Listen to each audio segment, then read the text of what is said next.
Hola, bienvenidas, bienvenidos y bienvenides, si es que hay bienvenidos que nos escuchan, a nuestro podcast de Mujeres que nos fueron tapa. En este episodio muy esperado, muy deseado, vamos a charlar con Flor Freijo, con Florencia Freijo. Ella es politóloga especializada en perspectiva de género, es escritora, autora de dos libros que ya podríamos decir que son bestsellers, que son Solas, acompañadas y Mal educadas. Bienvenida, Flor.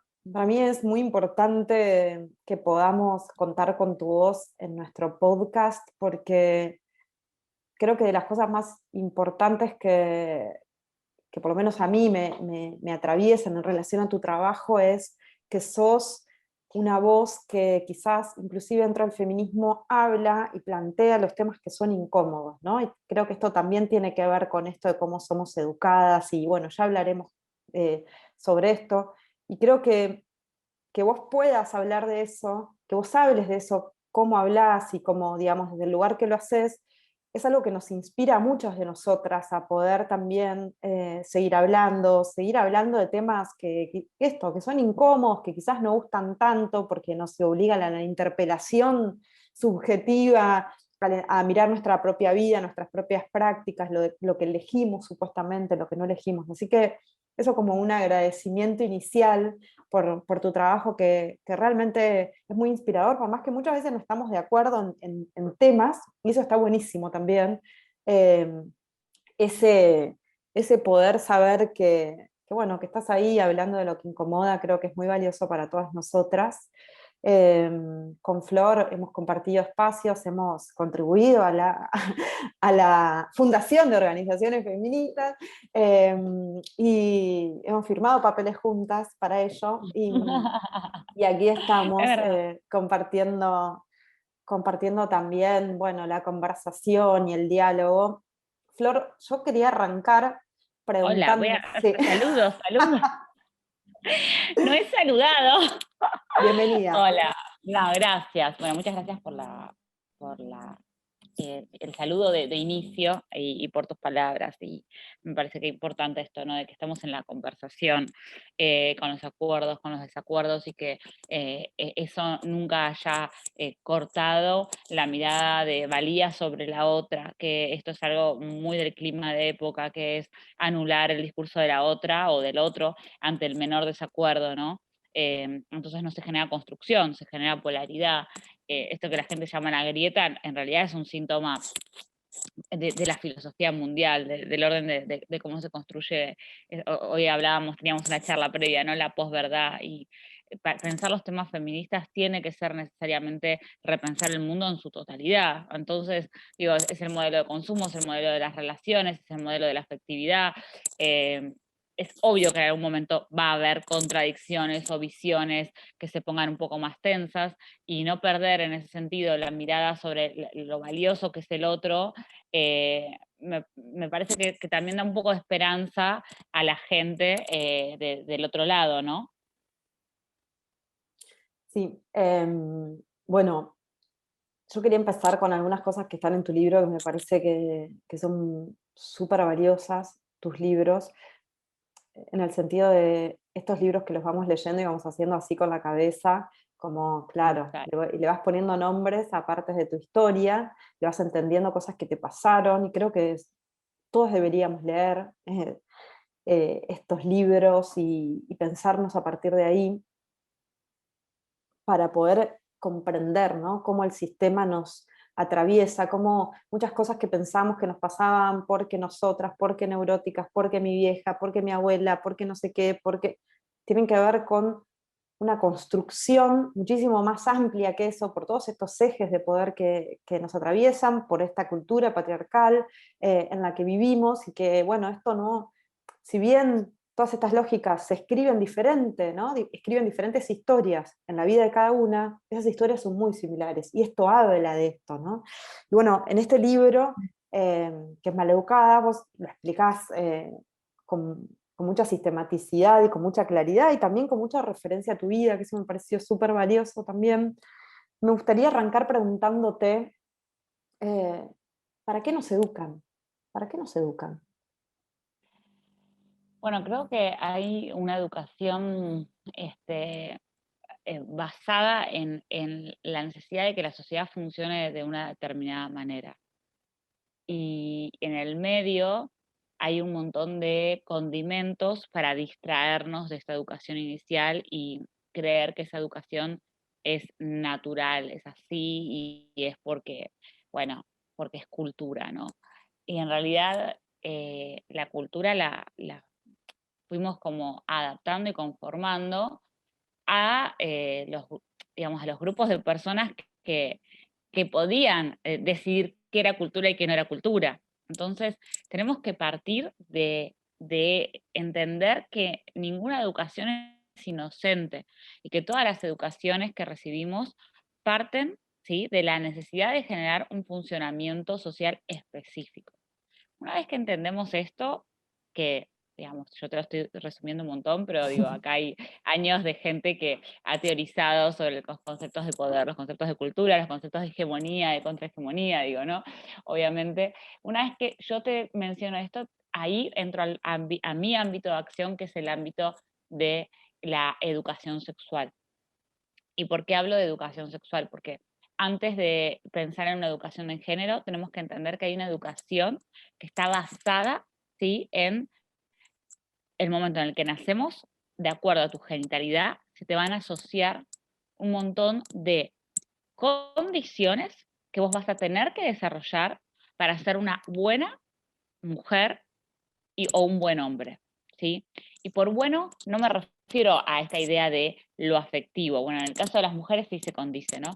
Pero en el caso de los varones, por ejemplo, un buen hombre es obviamente el hombre sobreproductivo, ¿de acuerdo? ¿No? A lo que es el modelo de industrialización que tenemos a nivel social, entre otras cosas, ¿no? Que ya sé que vamos a desarrollar en el podcast, entonces no me quiero adelantar acá. Pero sí hay que entender que cuando vos nacés, a vos te ponen aritos en las orejas digamos, ya hay una perforación del cuerpo, ya hay una intromisión del cuerpo físico de la mujer, ¿ya?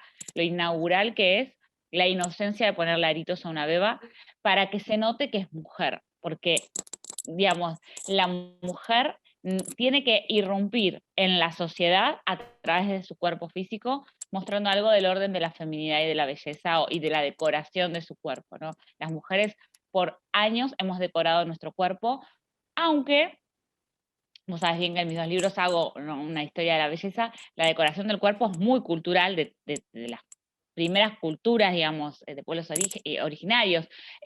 Decoramos nuestro cuerpo para los ritos, decoramos nuestro cuerpo para demostrar las diferencias en las edades, las diferencias en los pasajes culturales que se dan dentro de esa comunidad, lo cual ahí no hay algo del orden de si está mal o está bien. El tema es que en algún momento de la historia esa decoración del cuerpo pasó a que solo las mujeres tengamos que hacerlo.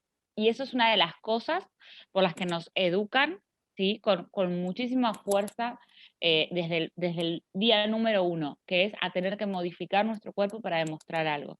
Así que, y te estoy diciendo solo una de las cosas para las que nos educan. Así que imagínate, Lala, o sea, lo que es la educación sexual. Y eso después va a ir construyendo una educación basada en el género, en cómo se comporta el género y demás.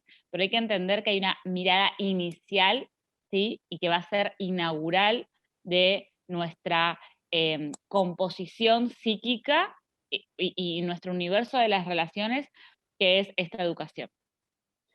Em, Cuando vos hablas de esto, te estás refiriendo, digamos, a, bueno, diferentes órdenes de la vida en los que, de alguna manera, nos van a estar educando, a estar, digamos, hay un montón de prácticas sociales y culturales que van a modelar nuestra identidad para que nosotros cumplamos este rol social que tiene que ver, cuando vos decís, hablas de la educación, que la educación es sexual, tiene que ver con esto, ¿no? Que lo que vos decías, bueno, como tenemos una vulva, se espera que nuestro rol en la sociedad sea el cuidado, sea realizar estas tareas, y vos haces una historización de ese tema, ¿no? Arrancás con Aristóteles contando cómo, bueno, las mujeres formábamos parte de la hacienda, por decirlo de alguna manera, de los varones, ¿no? O sea, estaba el ciudadano, era el señor,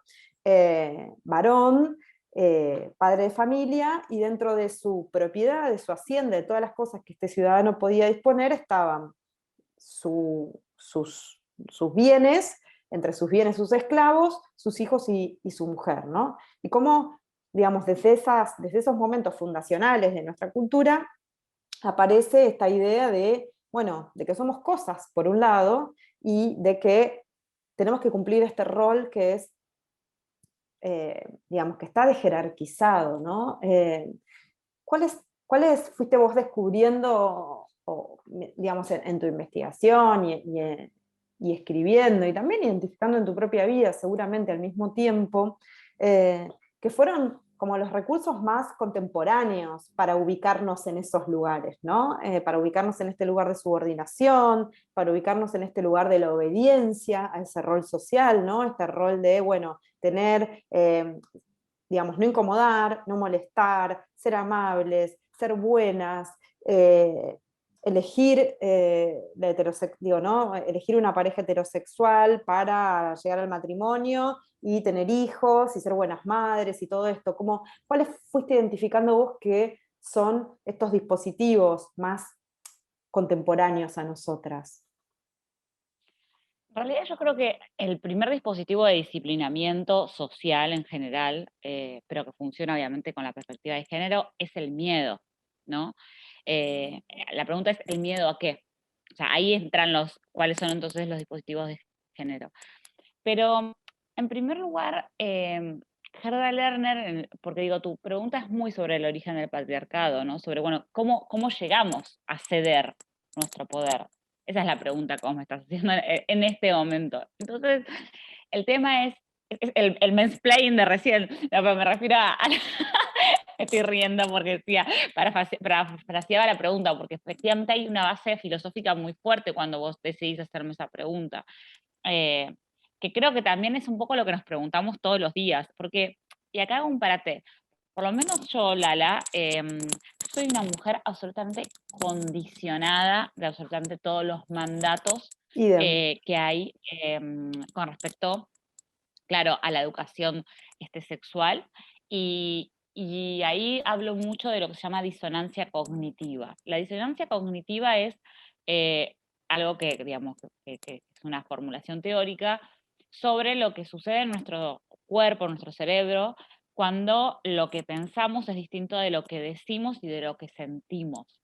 Bueno, constantemente cuando trato de responder estas preguntas que vos me haces, digamos, yo he atravesado o atravieso una disonancia cognitiva, porque efectivamente yo te puedo decir todo desde la teoría, pero digo, a mí me sigue operando el miedo, y ahí está la cuestión Todas. emocional, ¿no?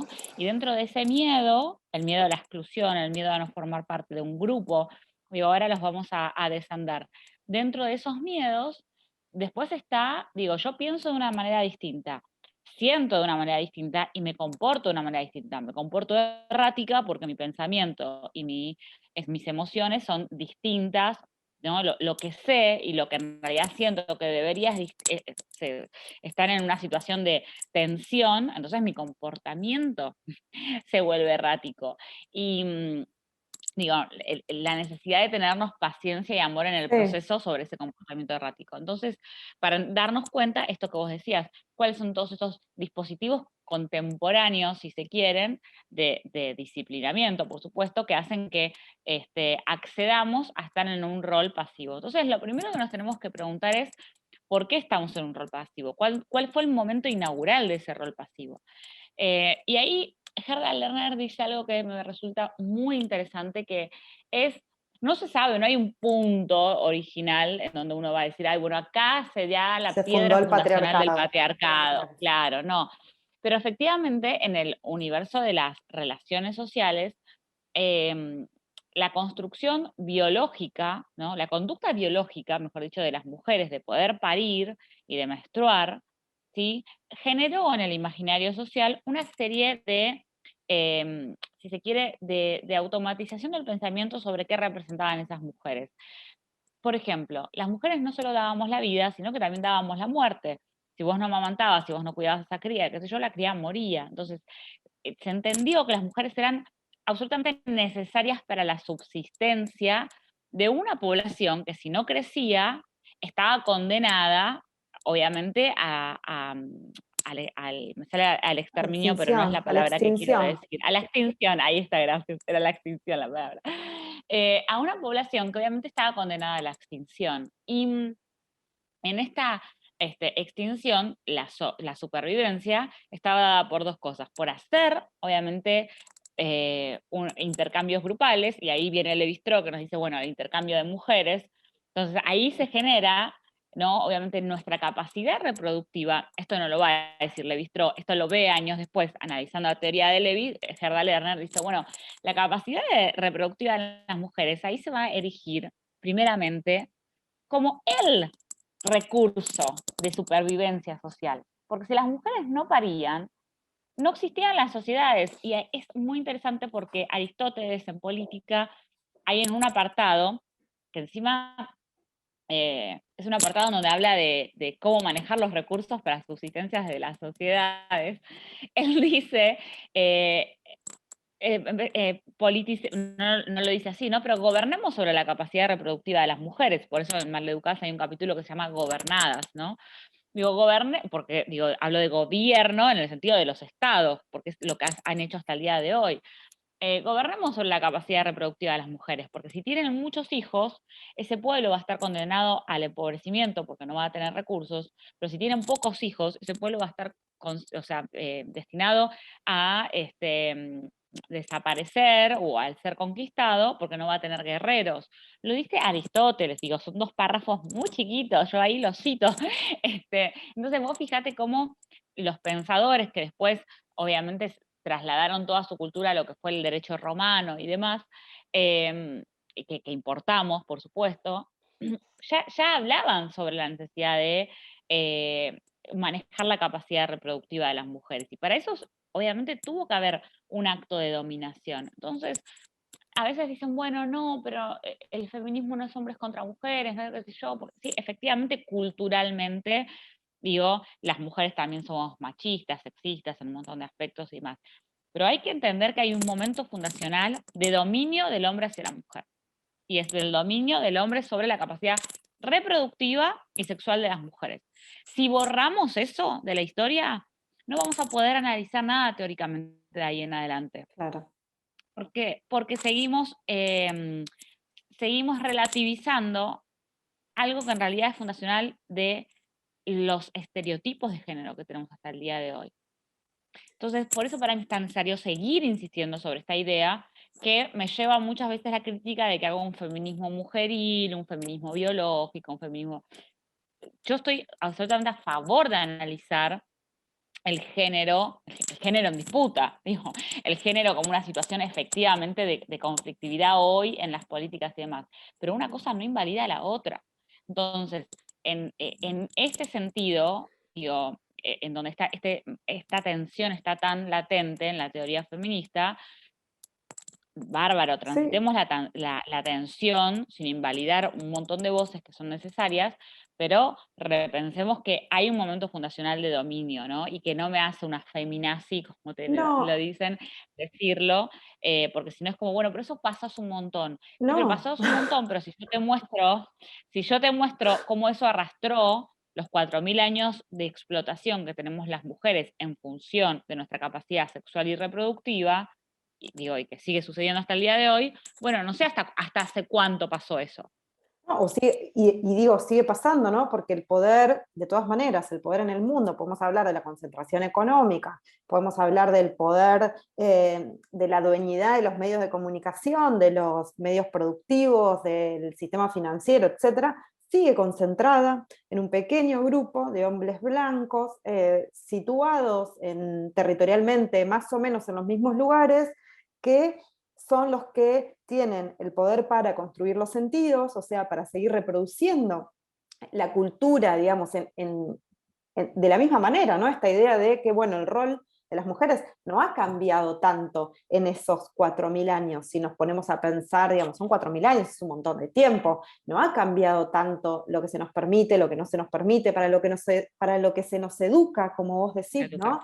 Para lo que se nos educa y para lo que no se nos educa. Entonces, negar esto me parece que es como parte del problema y parte de reproducir estas lógicas que nos siguen llevando a un lugar de jerarquización, que nos siguen de alguna manera dejando en el mismo lugar, y al mismo tiempo me parece que ahí pasa otra cosa que es esto, ¿no? Bueno, ¿cuáles son las nuevas formas de la violencia? ¿Cuáles son las nuevas formas de que tiene el sistema para reproducirse? Cada vez más sutiles, cada vez más eficientes también en esa sutilidad, porque bueno, poner a jugar estos discursos es complejo, digamos, es complejo por las consecuencias, no solo teóricas, sino también materiales que tiene, ¿no? O sea, como vos decís, hay un sujeto político, que son las mujeres, que tienen 4.000 años de sumisión y predación y etcétera sobre sus espaldas, ¿no? Predación en caso de desobediencia, todo lo que sabemos que son estos dispositivos para silenciarnos o para que obedezcamos, básicamente, ¿no? Como vos decías, bueno, el dispositivo más eficiente es el miedo. Y bueno, para sembrar ese miedo hay un montón de recursos. Y creo que estos discursos que nos ponen, quizás a quienes estamos sosteniendo estas ideas en un lugar de, bueno, esto, ¿no? Feminazis, absurdas, ridículas, no sé, todo esto, también creo que es funcional a esa idea fundacional, ¿no? De, bueno, el hombre dueño y las mujeres formando parte de su hacienda y obedeciendo. Esto que decís es, mira, eso que dijiste lo último es súper necesario porque ¿a qué te referís con la hacienda del hombre? Porque es algo que la gente todavía no lo ve. Es que las mujeres estamos grupalmente a disposición de los varones. Eh, y entonces lo que yo sostengo en Maleducadas es que el harem de las mujeres, digamos, el famoso harem del Imperio Otomano, sigue hasta el día de hoy. Los varones siguen teniendo a la madre, a la esposa, a la que se separaron, a la ex y tienen a la nueva, a la se tía habla del cambio de soltera, modelo, a la tía a la soltera, abuela. a las amigas maternamos a nuestros amigos varones, las novias maternamos a nuestras parejas. Entonces, hay que entender que los varones tienen una estructura de contención de red que nosotras no tenemos, por dos cosas.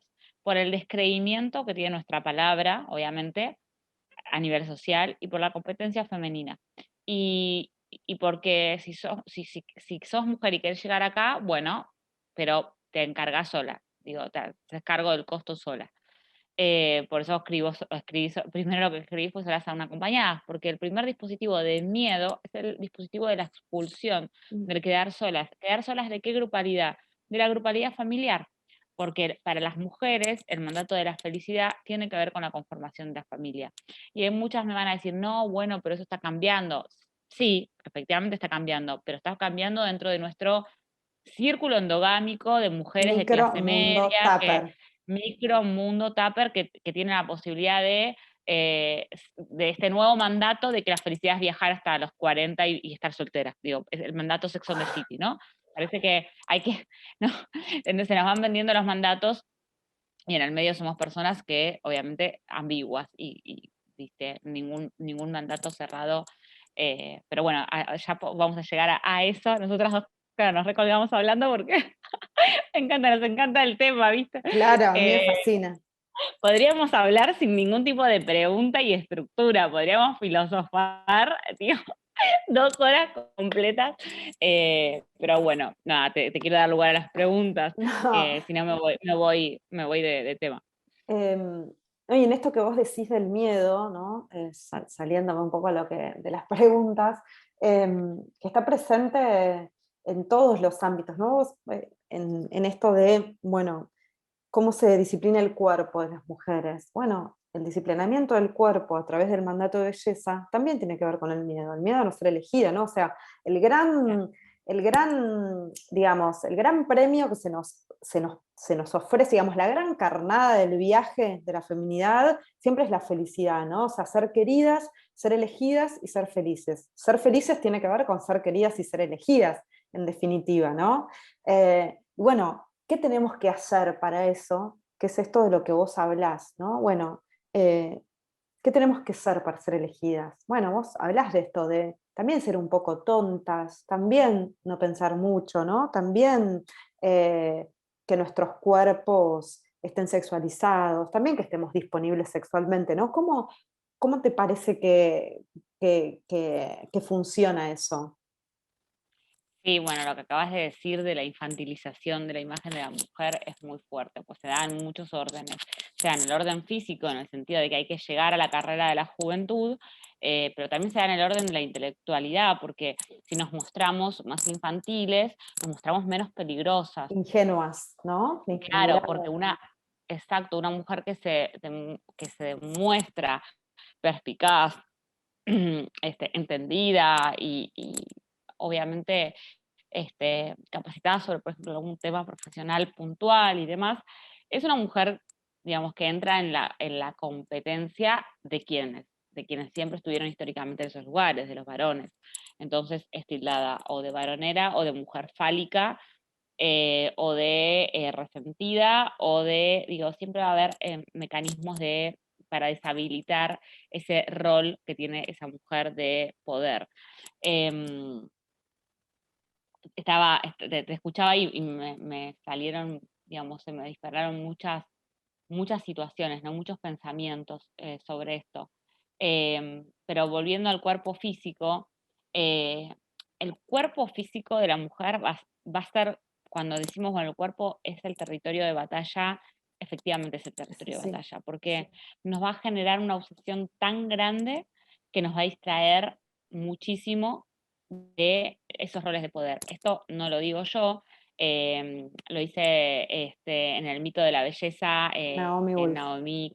Naomi Wolf, iba a decir Naomi Klein, se me confunden las autores distintas, Naomi Wolf, ella dice algo que es para mí muy revelador dentro de lo que es la teoría feminista para el momento en que ella lo dice, porque ahora es muy fácil decirlo, digo, con tantas Claro. teorías que hay, pero en el momento cuando ella lo dice, miren que justo ahora, a partir de que las mujeres empiezan a querer tener cierto tipo de autonomía, a partir de los años 50, 40, 50, en donde se genera una nueva división social del trabajo, porque ya no es necesario el tema de la fábrica tan tradicional como se conocía, y se pueden profesionalizar algunos sectores en donde las mujeres podrían haber, digamos, ido a esos sectores de profesionalización, porque si tuvieran las oportunidades de educación, ¿no? Pero claro, Noemí dice, no solo se nos negó las oportunidades de educación, de acceso a la educación, por eso para mí, digamos, la educación es la llave de la libertad de las mujeres, Claro. en un montón de aspectos, ¿no? No solo la educación formal, no me refiero a la educación formal nada más. Pero, ¿qué pasa? Nada, de repente en la industria de la belleza, por industria cultural, por industria efectivamente, digamos, corporativa, nos puso a las mujeres, con obviamente toda una construcción también en las publicidades, en las Sí. revistas, en lo que a nosotras nos educaba en ese Ujú. momento, sobre qué era la felicidad. Y, y ahí aparecieron, ¿no? Los decálogos de la buena mujer, literal, digo, los encontramos en internet, los googleamos, son hojas que te dicen, bueno, cómo hacer para que tu marido no se vaya, cómo hacer para ser una buena esposa, cómo hacer para ser una buena novia. Y mucha gente me dice, bueno, pero esos fueron los años 50. Mirá, Lala, yo tengo 34 años y yo crecí, yo a los 13 años, te lo cuento en Maleducadas, yo a los 13 años sabía cómo había que chupar bien un pito. Sí, porque leía la Cosmopolitan de mi hermana de 17, o sea, no te estoy diciendo a mi hermana de 30, ¿sí? Entonces, en la Cosmopolitan venía em, el decálogo de cómo ser buena en la cama, el decálogo de cómo, ¿no? Entonces, todo era una revista que no era sobre el deseo de las mujeres, era una revista para mujeres sobre cómo ser buenas mujeres en función del deseo de los varones.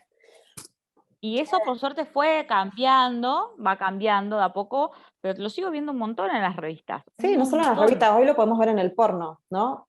Como dice Ana de Miguel, si hay una escuela de la desigualdad hoy en esta igualdad formal en la que algunos países viven hace más tiempo y otros empezamos a vivir, es el porno. Como, bueno, esa misma educación hoy está en el porno, está en el trap, está en otros dispositivos culturales. Por eso digo que me parece interesante empezar a mirar con más sagacidad cómo se va sutilizando y cómo se va reconvirtiendo esto, porque no es que hay un avance nuestro, en nuestra conciencia, que es unidireccional, y del otro lado hay un retroceso, ¿no? Me parece que eso también forma parte de la ingenuidad en la que somos educadas. No funciona de esa manera. Esto es bastante más complejo que eso, y así como, bueno, se fueron construyendo estos sentidos. Vos decías, ¿no? Lo que dice Naomi en el libro. Bueno, a partir de los 80 arranca toda esta democratización, entre comillas, de la belleza, arranca esta idea de la belleza como un requisito profesional para las mujeres, ¿no? En todos los trabajos te van a pedir que encajes en ese modelo, como lo dice también Sheila Jeffries en un libro que se llama Belleza y Misoginia, que es muy interesante, y ella lo que dice es, mira, en los grupos de concientización de los años 70, las mujeres feministas empezaban a ver tres recursos para disciplinarle los cuerpos: la dieta, el maquillaje y la depilación. Esos tres, como, wow, acá hay algo para empezar a mirar. O sea, pensemos eso en lo que se convirtió hoy. O sea, hoy Después te voy a pedir que me pases bien esas fuentes, ese te, libro, no lo te leí, lo voy pero a está pasar. bueno. Sí, está buenísimo. Y, y es interesante porque da cuenta de cómo todo esto, bueno, no hay ha sido una reacción hacia el avance de las mujeres, porque como vos decís, el cuerpo es el territorio en disputa, ¿no? El cuerpo de las mujeres, disciplinando ese cuerpo, se disciplinan las identidades, ¿no? Hay esto que vos decís, bueno, que vos lo decís en el libro, ¿no? Contando inclusive, contándolo muy en primera persona, esto de, bueno, yo tenía que ir a la escuela, pero tratando, o sea, yo ya sabía calzarme un jean de tal manera y sabía tener determinadas prácticas sexuales, y eso era lo que a mí me convertía en mujer y lo que me podía hacer valiosa o ser mirada, ¿no? Que, Ser mirada, ser mirada. Es que realmente yo particularmente soy una persona que entiende mucho la necesidad de aprobación externa con respecto al cuerpo físico, y que incluso hoy en día, por ejemplo, ayer subí una foto con un vestido y demás, y me generaba un montón de contradicciones subir esa foto por un montón de razones. La realidad, a mí me chocan mucho los perfiles hoy de redes sociales en donde entro y son cara, cuerpo, cara, cuerpo, cara, cuerpo, cara, cuerpo, ya te terrible. vimos, sos linda, ya te vimos, sí, sos hermosa, ya está. No, pero digo, Tengo que también decir, entender ya de está. dónde viene Eh, eso, ¿no? claro, y entiendo, digo, que efectivamente haya mujeres que trabajen del erotismo, digo, lo cual es válido en un montón de aspectos del análisis, mujeres y varones que trabajan del erotismo, digo, el erotismo, lo sexual, si se quiere, la exhibición de eso es algo que nos ocupa de hace millones de años, ¿no? Pero también tenemos que entender por qué digamos, las figuras que en general se utilizaron para representar el erotismo y lo sexual fueron las femeninas. Aunque, digo, vos vas a un montón, digo, hay una ciudad en Grecia en donde, digamos, son todos penes, y también hay un culto al cuerpo del hombre O sea, musculoso. siempre hay un Digo, contraejemplo, sí. siempre hubo, claro, hubo, digo, efectivamente, la necesidad también de la representación del cuerpo masculino y la exhibición de eso, y hoy, digamos, también un poco lo vemos, pero el punto es con qué funcionalidad, ¿no? Claro. Porque los varones desde los 13, desde chicos, digamos, ellos no tienen problema hacer exhibición de su cuerpo. Hay una exhibición también del cuerpo del varón. Los hombres Pero eso también no se se les exhiben. El tema es exige como cómo parte se de su exhiben. identidad, ¿no? Eso no forma parte de, bueno, eso no Sí, te pero ellos convierte en varón. sí se les exige en la parte de la masculinidad, que es mostrar el pito a una mujer que pasa caminando por la calle, entonces acá estoy. Digo, el hombre se exhibe, ¿sí? Como para imponerse. El hombre Claro. dibuja penes, digamos, por toda la calle, se dibujan penes, ¿sí? Para imponerse. El hombre se muestra musculoso y de determinada manera en un acto de agresividad, no claro. de saludo, lo que sea, digo, se No, muestra no con la de imagen del hombre disposición. no de docilidad, sino de agresividad. Entonces, fíjate cómo cambia. Digo, Mm, efectivamente, las personas nos mostramos y nos exhibimos, y hay algo del orden del tapar, mostrar la ropa. Bueno, el punto es, ¿cuál es la cuestión simbólica que hay detrás de ese claro. comportamiento? Y la cuestión simbólica es que en el caso de las mujeres, el tema es mostrarnos a disposición. Y lo que más ha hecho efectivo esto es la creencia de que la desnudez y la exhibición constante de los Ah, cuerpos femeninos tienen que ver más libertad. con un acto de libertad y de empoderamiento. Para, Me vuelvo loca. porque lo hago porque quiero. Y ahí, digamos, hay algo en el discurso ese que también es válido. Y yo te voy a Claro. decir por qué. Porque si efectivamente vos naces en una cultura en donde te dicen que la buena mujer es la que se guarda, la que no se muestra, que yo entiendo muchísimo, sobre todo en las más jóvenes, que sientan como acto de rebeldía, o sea, lo entiendo, ¿entendés? Digo, me parece hasta válido que como acto de rebeldía consideren, si quiero muestro mi culo y qué, total no pasa nada, y mostrar mi culo, ¿no? O mostrarme en bolas en la calle, no hace que sea tu derecho tocarme y no hace que sea tu derecho consumirme. Lo que pasa es que, claro, ahí hay una contradicción enorme, que es, McLuhan decía, el medio es el mensaje. Digamos, el medio en donde yo comunico algo en realidad es el mensaje. Y si yo estoy comunicando algo en un medio vidriera, como son las redes sociales, en realidad el mensaje es, acá estoy para que me miren. Digo, ¿cuál es la interacción de Instagram? La interacción de Instagram es buscar me gusta. Quien diga lo contrario, digamos, es muy inocente, porque no vamos a Instagram a hacer lo que nosotros queremos porque lo queremos de autonomía, vamos a buscar aprobación. Yo la busco cuando escribo, busco la aprobación del otro, o sea, busco obviamente la reflexión, pero también busco la aprobación porque también quiero que mi palabra llegue más. O sea, todos buscamos la aprobación, porque Mm, lo primero, lo que nos hace humanos es la vinculación. Y dentro, para generar vinculación y grupalidad necesitamos aceptación. Entonces, obvio que lo hacemos. No está ni mal ni bien. El punto es cuál es el costo y qué es lo que genera a nivel simbólico. Y el costo es el costo de estar constantemente necesitando la aprobación de los demás en función del físico y demás, es la pérdida de un tiempo enorme y enriquecedor que tenemos para cultivar otras cuestiones de la vida que son interesantes, y acá voy a ser también abogada del diablo, y entender que la belleza, ¿sí?, es perenne. O sea, la belleza en algún momento, la belleza hegemónica se termina, en algún momento la juventud se termina. ¿Qué te va a quedar? Te va a quedar una depresión tremenda, porque ya no hay manera que sostengas, ¿sí? O una disforia que te va a hacer, digamos, transformar tu cara de una manera espectacular, que ya no seas aceptada. Vas a sentir que ya no puedes ser aceptada por quien sos. Y acá me van a decir, bueno, pero ¿cuál hay si lo que más le interesa es el cuerpo físico o lo que fuese? Efectivamente, digamos, cultivar el cuerpo físico desde los fitness y demás, también hay algo, ¿no? Del tema muscular y demás que a mucha gente le interesa. Pero en general esa gente que le interesa desde ese lugar no está pendiente de sostener un ideal de belleza hegemónico, ¿sí? De hecho, esas mujeres que se dedican al deporte, a los fitness y demás, adquieren cuerpos que mucha gente los cataloga como masculinos. Y ahí em, vuelvo sobre esto, mm.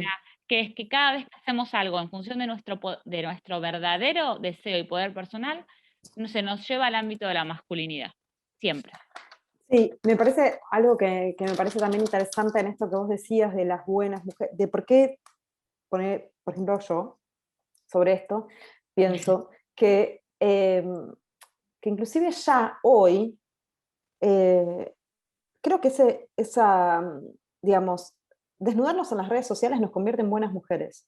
Creo que hoy hasta ha mutado ese modelo, ¿no? O sea, hoy, digamos, la exigencia, hoy la desnudez y la autocosificación son una exigencia patriarcal. Lo vemos en todos lados, o sea, si abrimos las redes sociales y vemos cuáles son las influencers que tienen más seguidores, cómo son sus cuerpos, cuál es su piel y cómo se muestran, y miramos las series y miramos las películas y miramos todo lo que, digamos, representa, muestra cuál es el ideal de un cuerpo de mujer, nos vamos a encontrar con eso.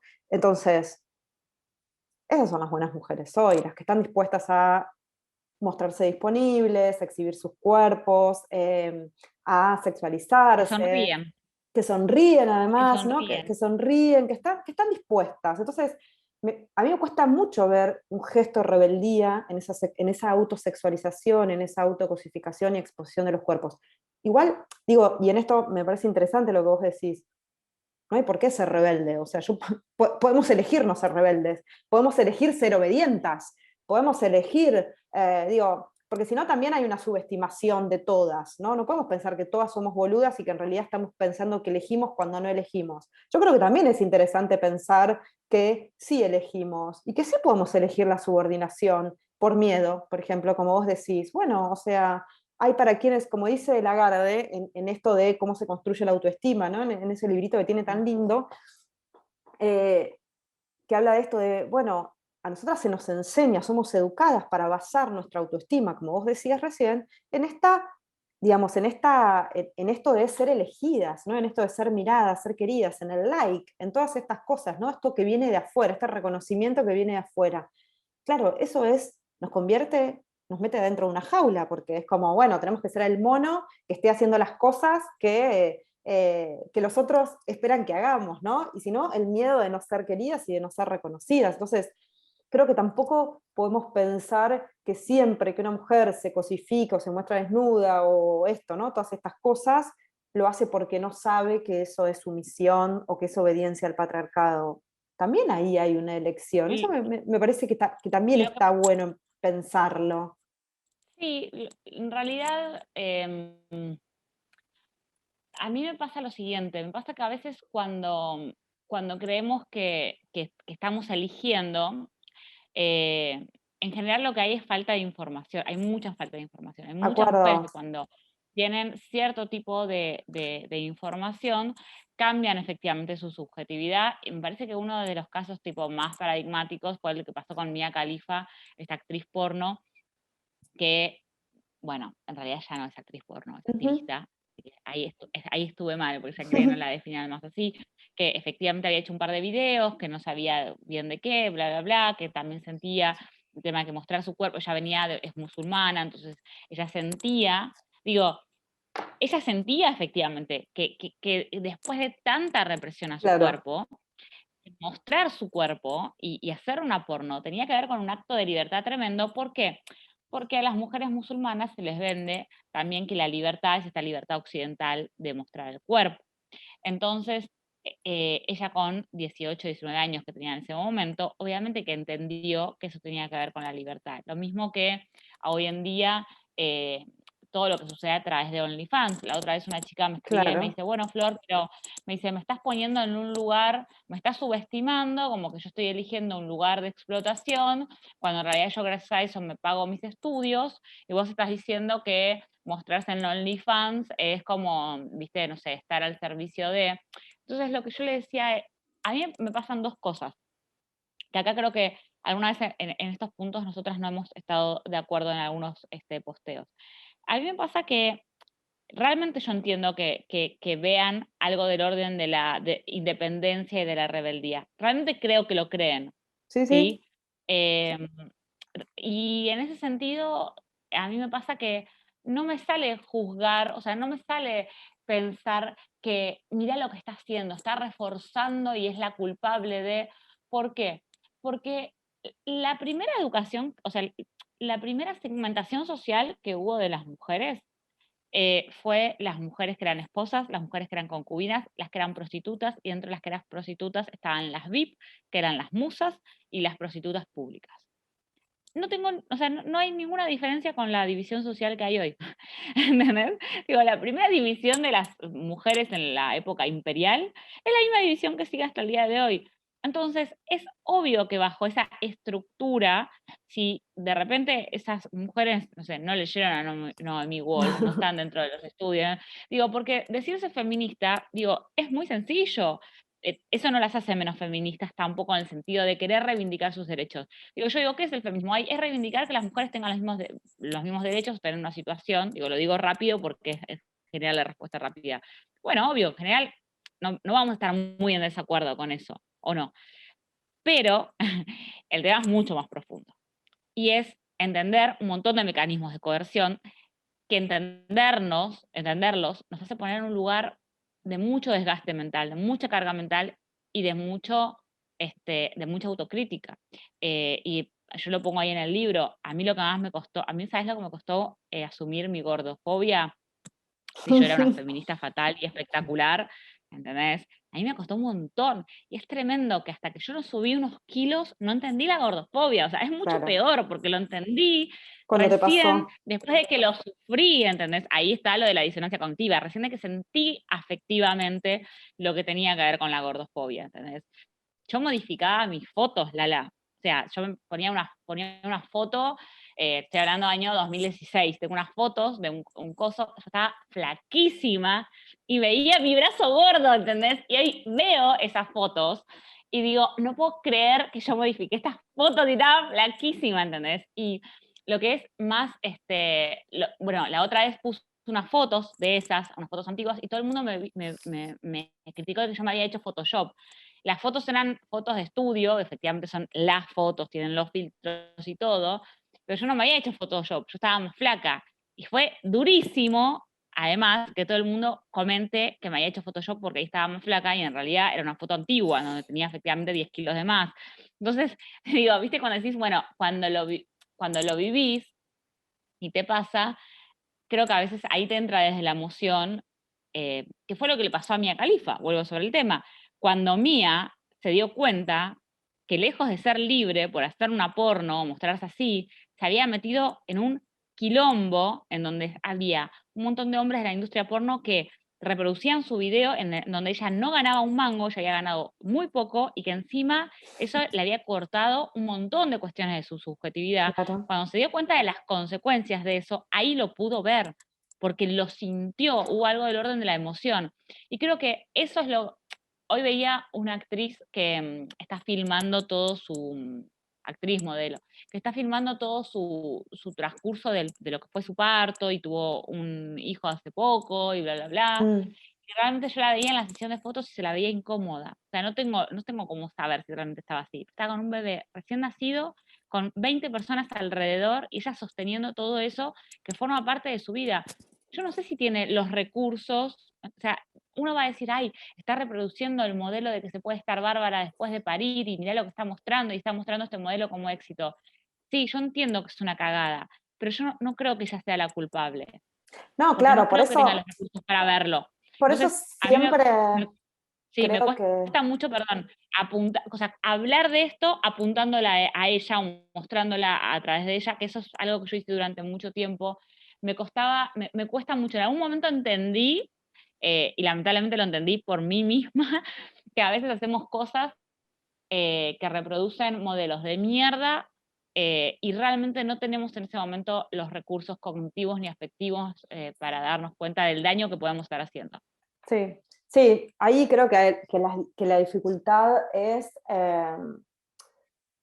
creo que siempre es importante esto, ¿no? Como no personalizar la crítica, lo que pasa es que por ahí no la personalizamos nosotras y después pasan cosas con eso. Mm. Y por otra parte, también me parece que es esto, ¿no? Como es difícil hablar de estos ejemplos, o sea, es difícil hablar de cómo la cultura va construyendo estos modelos sin mostrar los ejemplos de cuáles son los dispositivos que, no digo, porque si no siempre terminamos hablando en teoría y bueno, y están pasando cosas, ¿no? Bueno, esto se construye con esto se construye con un reality que te muestra una madre recién parida, y no te va a mostrar la incomodidad de esa madre, ni su sufrimiento, ni su desborde, ni su locura, ni su puerperio, ni nada, te va a mostrar, no sabemos qué va a mostrar, pero digo, por lo menos lo que vos decías recién, bueno, te va a mostrar una mina que está maquillada, que sale del coso maquillada, impecable, divina, que está contenta con el bebito y que todo, ¿no? Digo, todo lo que ya sabemos que no, y que además está impecable, que adelgazó, que todo en 24 horas.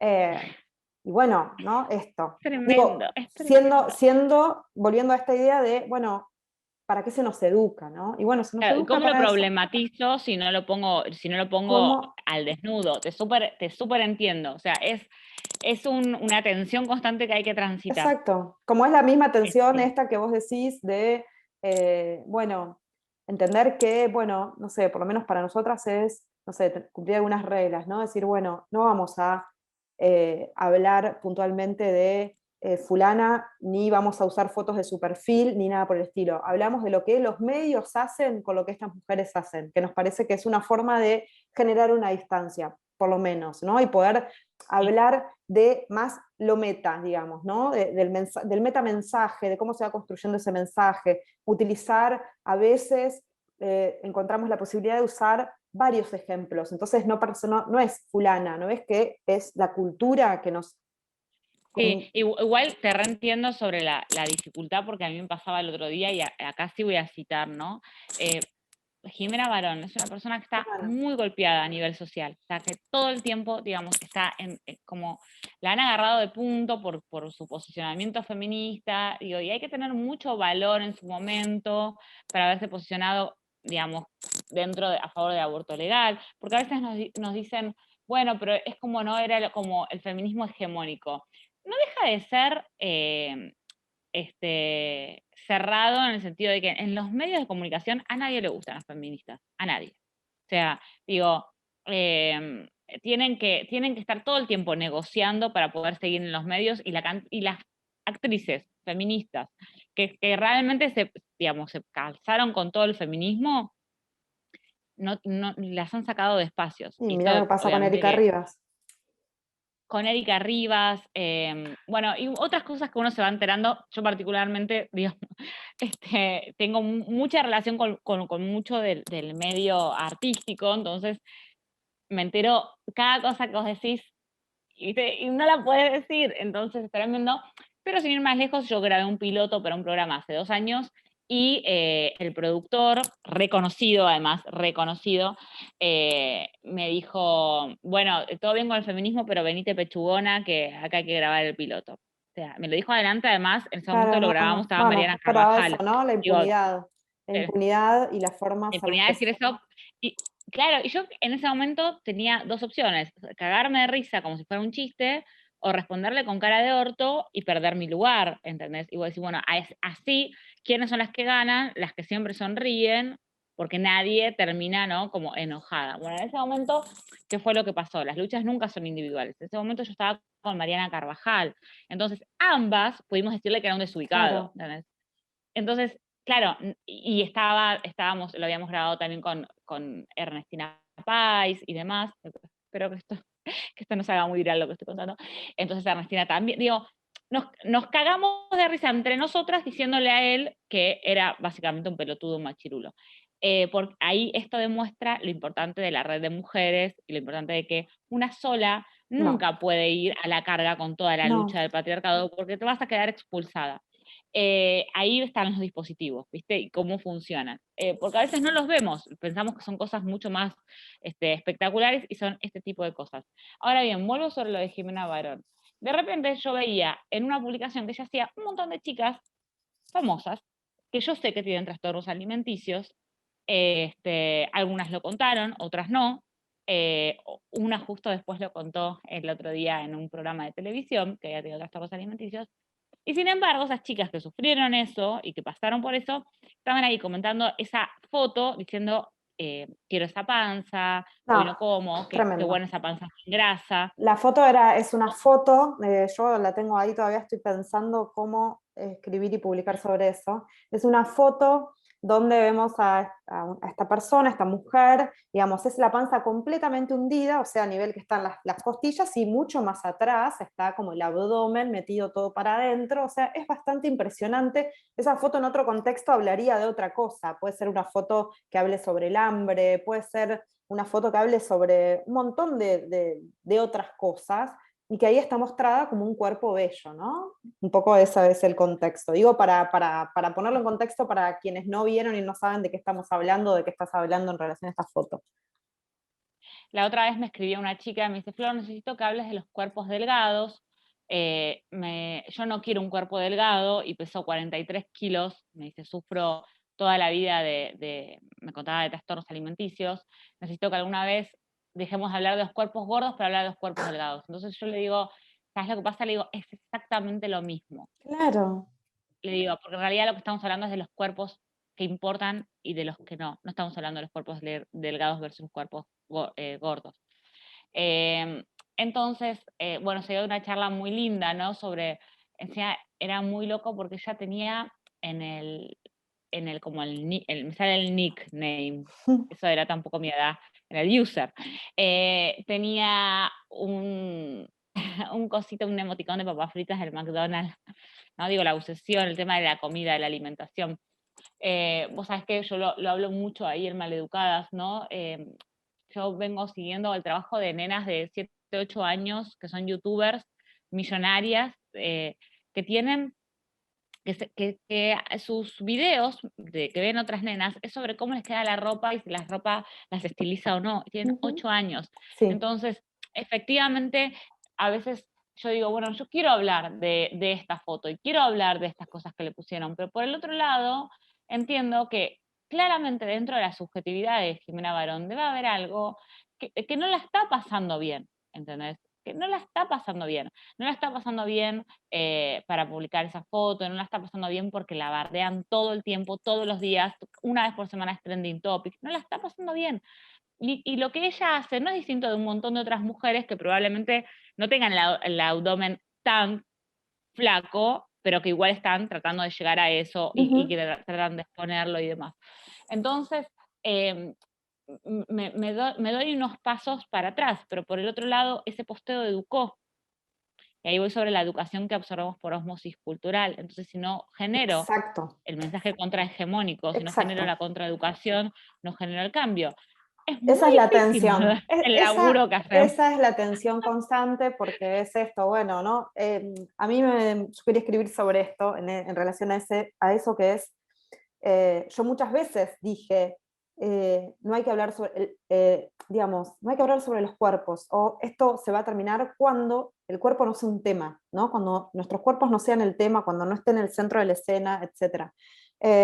Pero lo cierto es que hoy necesitamos seguir hablando sobre los cuerpos, porque sobre los cuerpos se escribe la violencia, porque esos cuerpos son los que están construyendo estos modelos que nos violentan, que nos silencian, que nos disciplinan, etc. Entonces, ahora, ¿cómo hablamos de esos cuerpos y qué decimos cuando hablamos sobre los cuerpos? Creo que eso sí es importante y que eso sí tenemos que seguir pensando y problematizando. Y sí, no podemos hablar sobre si, bueno, estás demasiado flaca o estás demasiado gorda, ¿no? Como, bueno, no podemos volver a ese lugar. Ahora sí tenemos que hablar de, bueno, ¿qué nos pasa? Que vivimos en una cultura que cada vez nos exige niveles de delgadez más extremos, ¿no? Esta desaparición casi que tenemos que desaparecer, ¿no? Casi que tenemos que estar en los huesos para ser aceptadas, ¿no? O cada vez ocupar menos Bueno, espacio, cada vez ser más te voy a, pequeñas. te voy a hacer la abogada del diablo, ¿no? En principio, eso que decís de cada vez ser más pequeñas, tiene que ver con el ocupar menos espacio, y Exacto. una vez dije algo y a la gente le cayó mal, que es entrar en una bolsa de consorcio. Y sí, también. Es el cuerpo chico, el cuerpo infantil, que entra en una bolsa de consorcio. Hacernos cada Ese vez más cuerpo, invisibles. ese cuerpo puede ser domado. Ese cuerpo, por cualquier persona que tenga un poco más de fuerza corporal, puede ser administrado. Entonces, o sea, ojo, porque el mandato no tiene que ver solo con la belleza, sino que tiene que ver con la manipulación. Pero voy a ser la abogada del diablo. Te voy a contestar como me contestan a mí. Bueno, pero pero es un cuerpo válido también. ¿Qué hace? ¿No lo muestra? Porque al final lo que quieren es que las mujeres se escondan. La cara de Eh, Lala en este momento. em, Claro que es un ¿Ah? cuerpo válido, pero así como ella muestra su cuerpo y lo expone de esta manera, nosotras podemos generar esta conversación sobre ese cuerpo y a eso también tenemos derecho, ¿no? Y eso también está bien. Podemos también, digamos, forma parte de nuestro hacer problematizar sobre eso. No vamos a hablar sobre si ese cuerpo está bien o está mal, es lindo o es feo, pero sí podemos hablar sobre esto que vos decís. Bueno, esto educa. ¿En qué educa? ¿Cuál es el mensaje que construye? ¿Qué nos está diciendo? ¿Podemos seguir hablando sobre esto? ¿Qué quiere decir esa delgadez que se nos exige como idea de belleza. Y creo que eso también está bien. Digo, ¿no? O sea, Claro, porque si nosotras... no en ningún momento se habilita la conversación, en ningún Claro, momento se da lugar exacto. Y eso es un clima muy de la época, ¿no? Digo, me parece que la, iba a decir el liberalismo, pero vamos a ponerlo en términos más, que la gente lo pueda representar. Me parece que el clima de lo que es la libertad en la época tiene que ver con el que cada uno pueda hacer lo que quiere, lo cual, digamos, es mi cuerpo, mi decisión, es un eslogan que ha calado mucho sobre algo que era muy profundo, que era efectivamente que no decían por nosotras, y lo absorbió el marketing de Coca-Cola de una manera Mal. increíble. ¿Por qué? Porque al decir mí, hablo de posesión y hablo de individualidad, y cualquier discurso que tenga que ver con la independencia y la individualidad en un grupo minoritario, como es el grupo de las mujeres, minoritario a nivel de poder, que no ha tenido derechos o que no ha tenido el mismo acceso a derechos, obviamente que va a calar, digamos, de repente yo soy la dueña de poder darme derechos. O sea, dale, quiero una remera que diga mi cuerpo, mi decisión. Ahora los derechos dependen de mí. Y ese es el problema. Creer que ahora los derechos dependen de que una se puede administrar los propios derechos. Eso es la mentira más grande que nos ha dado la historia que tenemos, la arquitectura en la historia que tenemos las mujeres con respecto a lo gobernadas que hemos estado siempre. Seguimos gobernadas por las ideas, por esta misma idea de que ahora de repente nosotros, nunca nos dieron derecho, pero ahora nosotras sí nos los podemos dar. Entonces, ¿en qué momento vamos a tener los derechos que nos tiene que efectivamente dar la sociedad en un conjunto? Entonces, cuando vuelvo sobre el tema de los cuerpos, de repente, realmente, yo no quiero lastimar a nadie dando lugar a la conversación, no quiero lastimar a otra mujer que sé que está atravesando toda esta educación y que obviamente es producto de toda esta educación, mostrándola. Pero por el otro lado, y tampoco quiero decir, ay, bueno, si te mostrás así, pues jodete con lo que digan los demás. Eh, pero, pero necesito habilitar la conversación, porque eh, algunas me van a decir, bueno, pero ¿qué culpa tienes si otras mujeres, te llegan estos mensajes, si otras mujeres son gordas, si ella tiene ese cuerpo y lo quiere mostrar? Y además, yo entiendo que haya o sea, yo entiendo que va a haber, digamos, no significa que lo compartan, no, que haya una industria del erotismo, digo, en una sociedad donde todo se industrializa, lo entiendo, pero además la industria del erotismo de lo sexual es milenaria, o sea, entiendo que efectivamente haya algo humano en función del sexo, del erotismo, del mostrarse, de la exhibición, lo súper entiendo. El punto es que ahí no, digamos, podemos discutir qué es la belleza, podemos discutir por qué está ese cuerpo y un montón de cosas, pero ahí hay un cuerpo, ¿sí?, que está generando otra cuestión, que va más allá incluso de lo sexual y del erotismo. Ahí hay un mensaje, ¿sí?, de yo hago lo que quiero, mira cómo sigo mostrando este cuerpo, porque este cuerpo te molesta, porque esto va a generar discusión. Y yo sé que va a generar discusión y lo sigo mostrando cada vez más flaco porque me interesa provocar y generar constantemente la discusión. Y vos decís, es re fuerte lo que decís, porque estás diciendo, me está provocando, tenía la pollera muy corta. Entonces, volvemos es como el perro que se muerde la cola. Entonces, bueno, ¿qué hay en el medio? El silenciamiento. Creo, claro, y creo que también lo interesante siempre es tratar de volver a este lugar de no hablar de la historia individual ni de esta tal o cual persona, sino Bueno, volver a esta idea que vos decías al principio, que es el cuerpo es el territorio en disputa. ¿Cómo opera el poder sobre ese cuerpo? Opera a través de discursos, opera a través de discursos que se construyen a partir de estas imágenes. Entonces, cuando se nos exige la delgadez, no estamos hablando de belleza, estamos hablando de identidad. Cuando se nos exige la delgadez, se nos exige privarnos del alimento, no creernos merecedoras del alimento, se nos exige no gozar con el placer de la comida, se nos exige ocupar menos espacio, y ese ocupar menos espacio no es solo físico, es psíquico, es discursivo, es simbólico. Entonces, todas estas cosas que en las imágenes nosotras vemos como eso, como reflejadas en la materia, se escriben en nuestra biografía a nivel simbólico, a nivel de nuestro pensamiento, a nivel de nuestras propias prácticas y a nivel de lo que se nos va a exigir socialmente. Entonces, no estamos hablando sobre ese cuerpo, estamos hablando sobre el cuerpo de las mujeres. Eso me parece que es siempre importante volver a recordarlo, por más que no se entienda, ¿no? Porque lo que vos decís recién es, vamos a recibir estos comentarios y mensajes y poco sororas y todo esto y qué sé yo, y yo con mi cuerpo hago lo que quiero, ¿no? Como si nuestros cuerpos primero fueran otra cosa que no somos nosotras, que de eso también se trata ese discurso, ¿no? El cuerpo como un objeto más sobre el cual yo acciono, colonizo y puedo hacer cosas, ¿no? Como un objeto más del mercado, no como mi cuerpo como yo misma.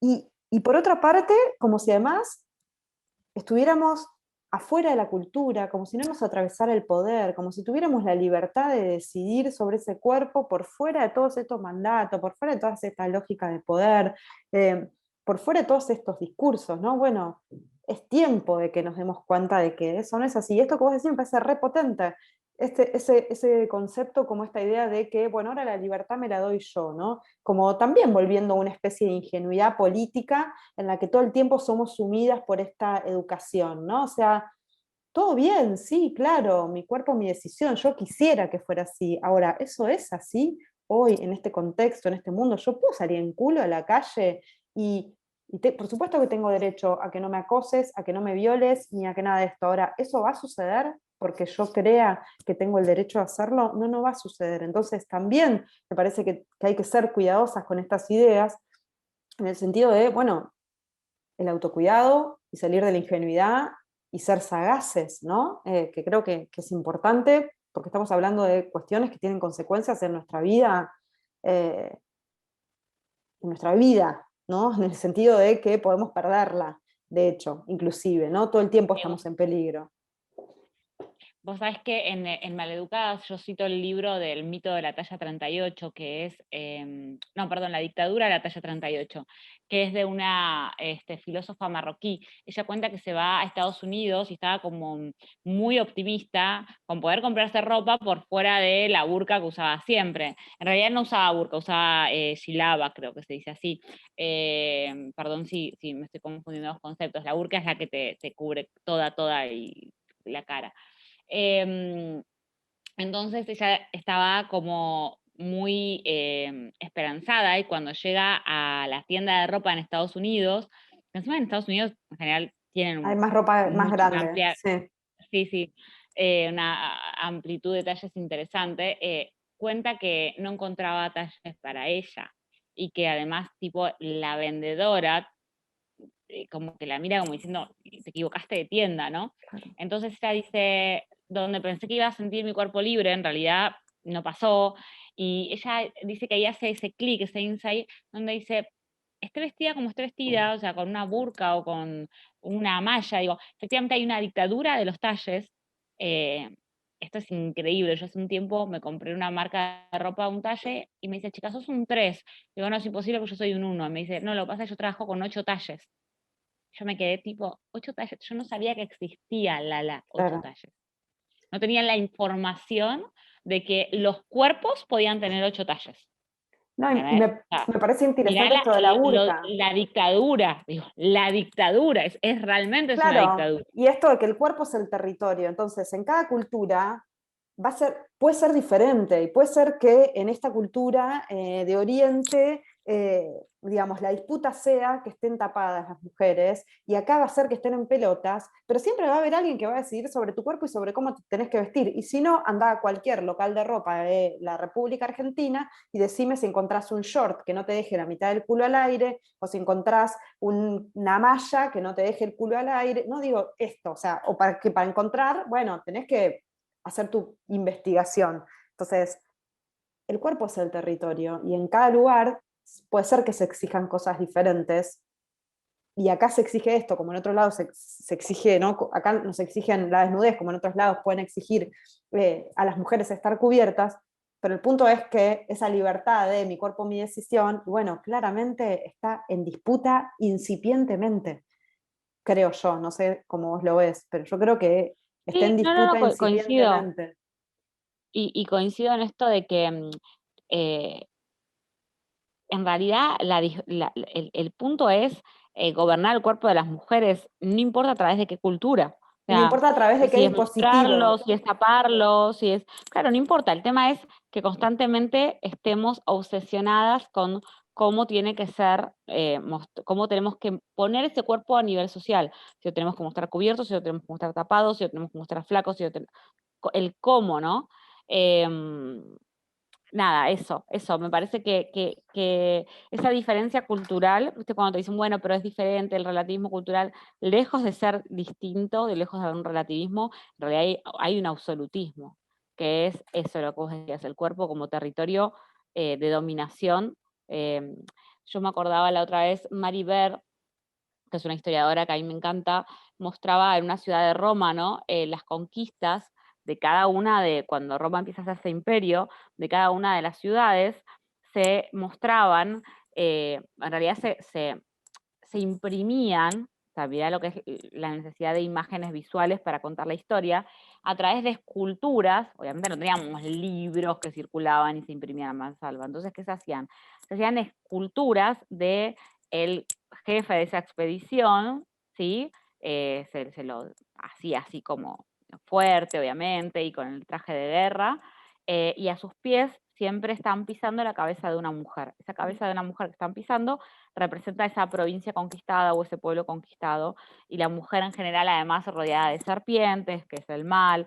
Yo analizo el tema de lo simbólico de la serpiente porque aparece en la mitología en muchos aspectos, pero vos fíjate, o sea, cómo ya desde esa época el imaginario era que el pueblo que se conquistaba era o sea, esa mujer. No decidieron poner el nombre del pueblo o el mapita del pueblo o lo que fuese, no. Un cuerpo de Decidieron que una esté mina. representado por el cuerpo de una mujer. O sea, esas cosas que uno vas viendo en la historia te van reafirmando. Hola, hola. Sí, ahí está, ahí volvió. Ah, me decía que tu internet era inestable. Ahí estamos. Em, para ir ya cerrando, podríamos seguir hablando 5 horas de todos estos temas, Hay lo mucho para seguiremos hablar. haciendo. Em, Nos quedaron porque los nos van a quedar arquetipos. muchos, nos quedaron muchos temas pendientes. Me gustaría preguntarte algo de lo que vos hablas en el libro que es interesantísimo, porque tiene que ver con toda esta educación, algo en lo que creo que es de las cosas que más nos cuesta salir, que es esta idea de ser buenas, ¿no? El mandato de la bondad, el mandato de la amabilidad, ¿no? Que nos lleva a mezclar, confundirnos tanto, a perdernos ahí, a dar explicaciones a todo esto. Vos decís, hablás en el libro de las consecuencias de ser buenas. ¿Cuáles son las consecuencias de ser buenas?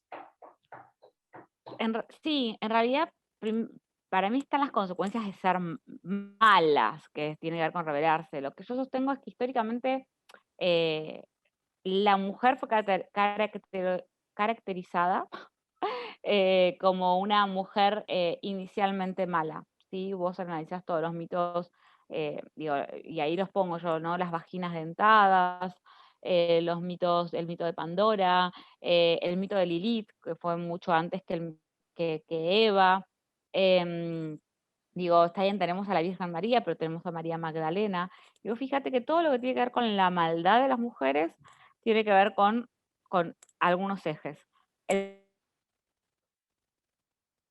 primero es el de la sexualidad, de cómo vive la mujer su sexualidad.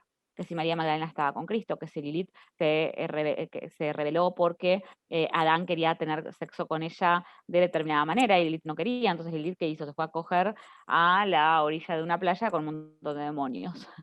Entonces, la queremos mucho a Lilith. Un aplauso para Lilith. Entonces, digo, las mujeres malas son las que no se dejaron dominar. Las vaginas dentadas eran estas mujeres malas que bajaban de los cielos con dientes en sus vaginas. Nada, o sea, que cómo pudieron hacer los hombres. Los hombres o el zorro, digo, va cambiando en los diferentes lugares, pero fíjate que en diferentes geografías, en diferentes momentos históricos, el mito de que las mujeres tenían dientes en sus vaginas era un mito, digamos, que se repite en un montón de culturas, culturas que no tenían WhatsApp en ese momento para contarle, che, chango, che, mocoví. ¿Sabés que estamos con un mito trabajando en las vaginas dentadas para generar en el imaginario social miedo hacia las mujeres? No, no, no había eso. Entonces, de repente, pues decís, wow, ¿no? El tema de cómo la menstruación y esa sangre decía que las mujeres tenían ahí dientes que podían arrancar, ¿no? El pene de los varones. Entonces, en cómo eso estaba relacionado con la maldad. Entonces todo esto, digamos, las mujeres que las brujas, digamos, ya unos años después en la historia, las brujas, todo esto tenía que ver con que la naturaleza de las mujeres, que tiene que ver con lo reproductivo, lo sexual, la menstruación y demás, y vos fíjate cómo eso lo relacionamos además con el universo de la naturaleza. Las mujeres somos naturaleza, somos irracionalidad, ¿no? Y los varones son dominio y Cultura. cultura. Por eso el sistema, digamos, hoy industrial está basado en la dominación de la naturaleza. Ahí tiene que ver obviamente con la dominación de las mujeres. Bueno, esto da para hablar un montón, pero a lo que voy es a lo siguiente. Las mujeres vamos a tener que hacer una carrera, ¿sí?, histórica para demostrar que no somos esas malas mujeres, que a nosotras nos tocó ser descendientes de la Virgen María. A nosotras nos tocó ser descendientes, no somos la bruja. ¿Por qué? Porque las brujas o las malas mujeres, ¿qué les sucede? Los hombres lograron dominar a las vaginas dentadas, ¿sí? Em, digamos, María Magdalena no fue protagonista de la historia cristiana. Lilith fue condenada al exilio, las brujas terminaron quemadas. Juana de Arco, digamos, terminó también desacreditada y quemada, y yo cuento ahí palabras que dice Juana de Arco antes de que la maten. Juana la Loca terminó encerrada por su propio padre y su marido, ex marido y hermano también. Digamos, hubo una cofradía de varones que la encerraron por años, a Juana la Loca.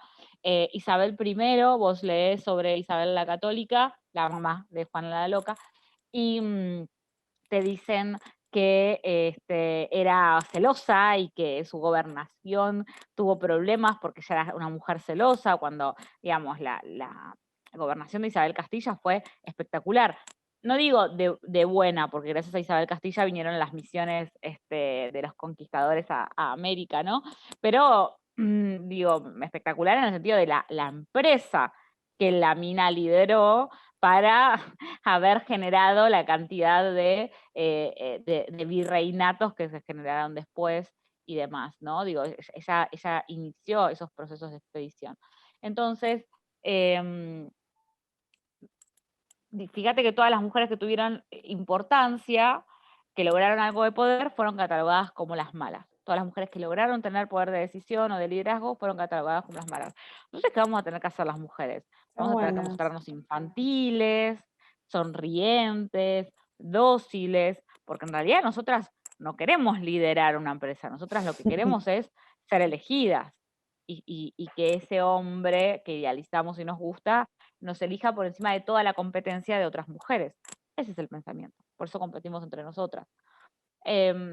Va cambiando, vuelvo sobre lo mismo, va cambiando dentro de nuestro círculo endogámico y hay que tener mucho cuidado con esto porque, claro, la vemos a Beyoncé cantando, vemos a un montón, ¿no?, de actrices y cantantes que nos ofrecen de nuevo, ¿no?, este esquema de la libertad, de la mujer empoderada, de la mujer individual, de la mujer que puede sola, o el modelo de la mujer consumo, que es lo que digo yo. Bueno, efectivamente la mujer que logra efectivamente ser CEO de una multinacional, va con los tacos, va perfecta, tiene al hijo y a los 3 meses ya está el pibe en la guardería y ella puede con todo y bla, bla, bla, como un modelo de mujer exitosa. Pero esa mujer exitosa, que se nos vende ahora, es una mujer que igual no renuncia a los mandatos del ser elegida. Para nada, todo lo ninguno. contrario, Suma a ninguno. mandatos. Entonces suma mandatos. Entonces, yo no quiero ser esa supermujer tampoco. No quiero ser la buena y la mala. No quiero. Pero ¿qué pasa? Si no soy la buena y la mala, no estoy. Se me niega. No, digamos, vos decís, perdón, yo lo veía el otro día, ¿no? Yo soy la buena y la mala, ¿no? Porque de repente muestro, primero, obviamente, mi imagen absolutamente hegemónica en un montón de aspectos le cae súper bien a las marcas, digamos. No tengo una imagen de una mina La feminista fea, disruptiva. no sos No la soy la feminista feminista fea. fea. Entonces, claro, boluda, es absolutamente prometedor para las marcas. Una escritora que escribe así, que no dice malas palabras, rubia, obvio, o sea, hagamos la publicidad con Con esta ella, mina, ¿entendés? claro. Con ella, ¿entendés? Ahora veo a todas mis otras compañeras que representan la feminista enojada o la feminista fea, y no tienen marcas. O sea, No, claro. no tienen, no les escribe tal marca para hacer tal cosa y demás. Entonces, digo, ¿cuál es el privilegio ahí? Bueno, que obviamente yo percibo mayor cantidad de dinero que mi otra compañera que se empobrece. Entonces, digo, lo cuento siempre desde mi lado. Tengo un montón de otras cosas que no me funcionan como privilegio. Digo, no dejo de ser feminista y eso no me deja de sacar de un montón de lugares, ¿no? Pero hoy, en este discurso de la mujer empoderada, convengamos que yo les soy súper funcional a un montón de marcas. Y yo lo sé, y obviamente sabiéndolo, lo digo, lo cuento y trato de hacer el contramensaje. Porque básicamente no puedo cambiarme tampoco a mí misma o cambiar mi forma de ser. Una forma de ser educada también en hablar de determinada manera. Bueno, sí, soy así, no lo puedo cambiar, pero sí lo veo. Y eso exige un camino de autocrítica y de haber hecho una serie de pensamientos y de haber renunciado a cosas de mucho dinero, a marcas que me querían poner realmente mucha plata para mostrar el labial empoderado. Eh, sí, Sí, el labial el labial empoderado que te es tremendo. empodera. Qué empoderada que El sos labial pintándote que los te empodera labios es de rojo. tremendo. Sí, Sí, tal cual. Entonces, digo el labial por decir, ¿no? Pero sí. el mito del labial empoderado, que es del que voy a escribir en mi próximo libro, así medio en tono gracioso, en tono de burla, en realidad es esto, es esta mujer que puede con todo y que es buena. ¿Por qué es buena? Porque ahora además se muestra poderosa y es esta mujer la que muestra que ella sola puede conquistar sus derechos. Obvio que es un ejemplo a seguir. Obvio. O sea, mira, sola pudo conquistar sus derechos. Y yo justo ayer grababa otro podcast y les decía, todo lo que logré, está bien, es cierto que hay algo del orden a veces de lo individual, de las capacidades individuales con respecto al sobreponerte a un montón de cosas de mierda, pero lo logré gracias a grupos de mujeres. Solas Sí. no me sobrepuse nunca jamás a nada. Sola no pude nunca jamás con nada. ¿Entendés? Al margen de que creo que solo no podemos nunca nada con nada. Fue gracias a la solidaridad de un montón de mujeres. Y lo veía justo ayer en tu último posteo sobre las mujeres solidarias. Las mujeres estamos educadas para ser buenas. Digo, es cierto que hay algo que a mí me encanta pensar del romanticismo, del empoderamiento, de la sororidad, ¿no? De esto de que somos red y demás. Pero también somos más buenas digo, y vemos a alguien tirado en la calle y lo levantamos y somos más Forma parte de voluntarias. nuestra educación. Sí, digo, no solo porque, Sí. ay, qué buenas somos las No, no, mujeres, no. Forma parte de nuestra naturalmente, no hay nada educación. de naturalidad ahí, Somos forma parte de educadas nuestra para cuidar. educación. Entonces cuidamos Sí, también a y las creo que otras. el problema está ahí, digo, el problema está en que los varones no están educados para nada. Claro, exacto, no es el problema que estemos Ese educadas es nosotras el para punto. cuidar. El problema es que los varones no, y que el cuidado no forme parte de la vida de los seres humanos y que no tenga el lugar de jerarquía que tiene, no sé, otras cosas, la acumulación de dinero, qué sé yo, ¿no? Que es como lo que se le supone Tal quizás a los cual. varones. Está buenísimo que nosotras nos cuidemos entre nosotras, tiene que ver con nuestra educación también, y es algo que es valioso para nosotras. Por eso también pienso cuando vos hablas de esto, ¿no? De las consecuencias de ser buenas y las consecuencias de no serlo, o de ser malas, que también es esto, ¿no? Bueno, la obediencia se se paga, ¿no? O sea, la obediencia a los mandatos y el patriarcado tiene una rentabilidad, por decirlo de distintas maneras, en esto que vos decías, bueno, ¿no?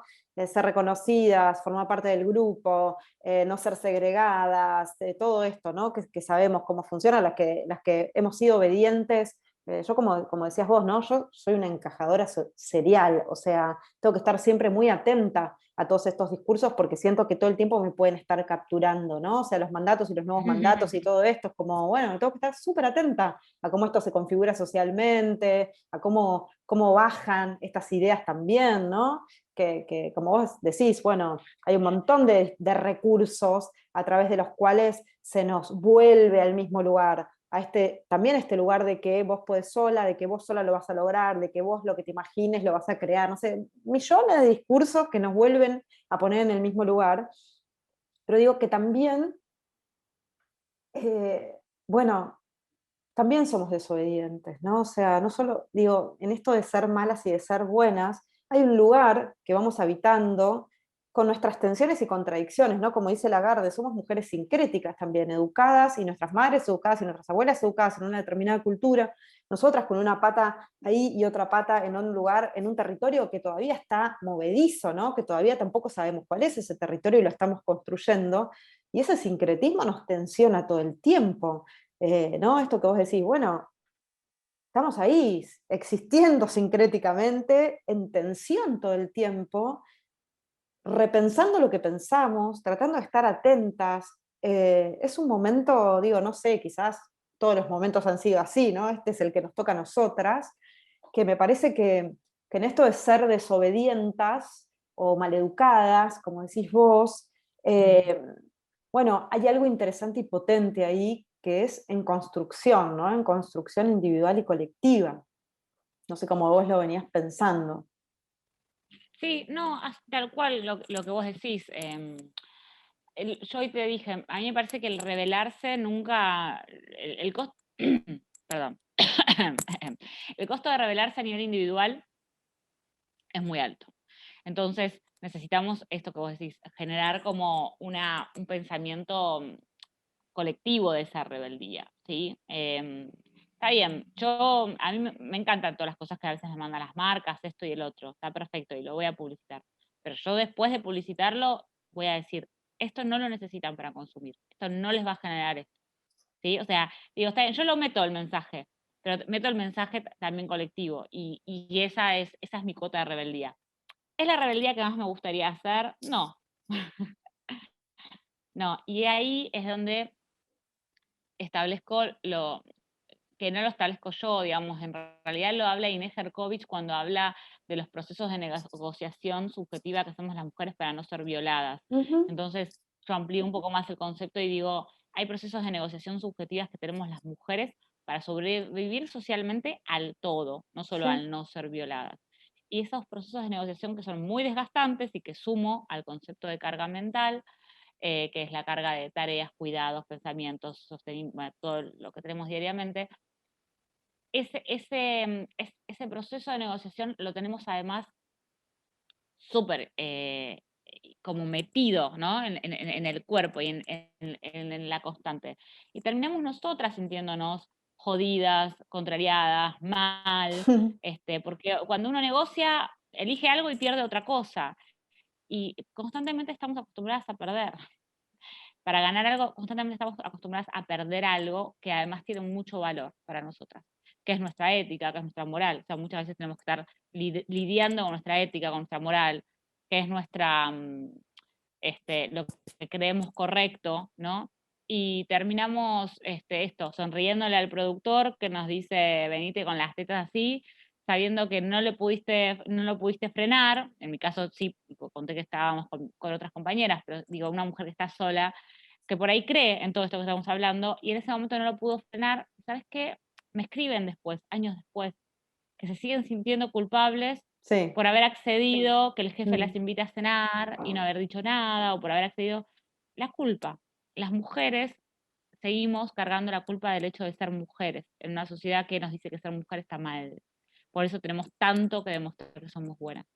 Sí, por eso me parece que está bueno esto que vos decís, que es valioso, que es importante, que es, eh, empezar también a apropiarnos un poco de la sensación de ser suficientes, de que, bueno, ¿no? Esto de tampoco soltar, como siempre digo yo en los talleres, tengamos cuidado de soltar el manual de la buena esposa y agarrar el de la buena feminista y pensar que tenemos que dar todas las batallas en todos los fucking lugares, frente a cada persona que se nos cruza y tal. Bueno, vivamos vidas lo más feministas que podamos y con eso va a alcanzar también, porque algo tiene que alcanzar para nosotras, ¿no? Algo tiene que alcanzar para cada una, porque si no es esto, ¿no? Esto de siempre, como vos decís, estar falladas o esto, ¿no? Siempre estar atrás de la carreta, corriendo atrás de la ambulancia, por decirlo de alguna manera, que creo que también forma parte de las consecuencias de estos mandatos, ¿no? Esta idea de que no alcanza nunca con nada de lo que hacemos,